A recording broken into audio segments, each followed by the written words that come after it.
সংলাপের ভিত্তি হবে বিএনপি ও যুগপৎ আন্দোলনের শরিক দলসমূহ ঘোষিত ৩১ দফা রূপরেখা এবং বিএনপির ভারপ্রাপ্ত চেয়ারম্যান জনাব তারেক রহমান প্রদত্ত দিক নির্দেশনা ও রাজনৈতিক দর্শন। প্রথম কর্মসূচি চট্টগ্রাম বিভাগের চট্টগ্রামে তারিখ 9 এবং 10 মে 2025 বিভাগ চট্টগ্রাম ও কুমিল্লা বিভাগের সমন্বয়ে চট্টগ্রামে সেমিনার 9 মে।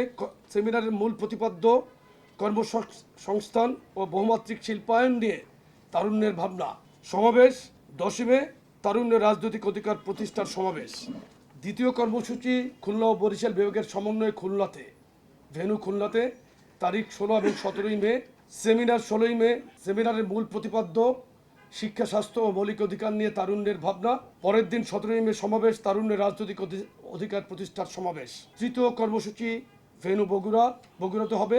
রাজশাহী বিভাগ এবং রংপুর বিভাগের সমন্বয়ে এটা বগুড়াতে হবে। 23 এবং 24 তারিখে আমাদের কর্মসূচি। প্রথম কর্মসূচি সেমিনার 23 মে। সেমিনারের মূল প্রতিপাদ্য কৃষি উন্নয়ন, পরিবেশ রক্ষা ও নাগরিক সমস্যা নিয়ে তারুণ্যের ভাবনা। পরের দিন সমাবেশ 24 মে, তারুণ্যের রাজনৈতিক অধিকার প্রতিষ্ঠার সমাবেশ। চতুর্থ কর্মসূচি সর্বশেষ কর্মসূচি ঢাকাতে ঢাকা বিভাগ, ফরিদপুর বিভাগ, সিলেট এবং ময়মনসিংহ বিভাগের সমন্বয়ে ঢাকাতে কর্মসূচিটি অনুষ্ঠিত হবে। তারিখ 27 এবং 28 মে। সেমিনার 27 মে। সেমিনারের মূল প্রতিপাদ্য তারুণ্যের রাজনৈতিক ভাবনা ও অর্থনৈতিক মুক্তি।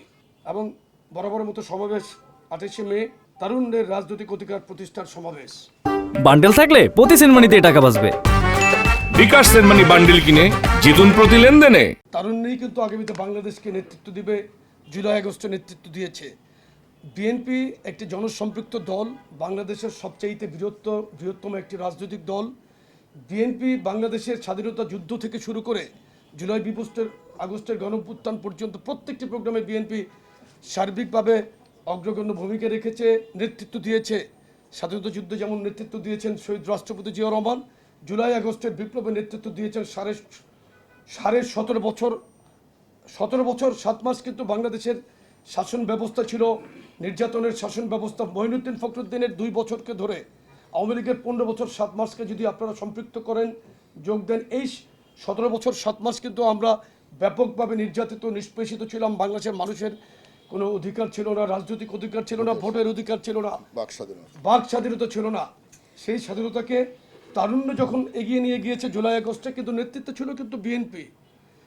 18 জুলাই বিএনপির সম্মানিত ভারপ্রাপ্ত চেয়ারম্যান জনাব তারেক রহমানের ভেরিফাইড ফেসবুক পেজে কিন্তু স্ট্যাটাস ছিল, আপনারা কিন্তু দেখতে পারবেন গেলে, যে উনি কিন্তু তখন সরাসরি 18 জুলাই কিন্তু একদম সকলকে রাজপথে নামার জন্য অনুরোধ জানিয়েছেন। ছাত্র জনতার এই বিপ্লবে সকলকে সার্বিকভাবে রাস্তায় নামার জন্য আহ্বান জানিয়েছিলেন। সুতরাং আমাদের এটা তো তারুণ্যের ভাবনা থেকে, তারুণ্যের স্পিরিট এবং স্পিডকে আমরা ধারণ করেই আমরা এই কর্মসূচিগুলো পালন করব। ইনশাআল্লাহ আগামীতে রাষ্ট্র কাঠামোতে তরুণদেরকে এগিয়ে নিয়ে যাওয়াই কিন্তু আমাদের এই কর্মসূচির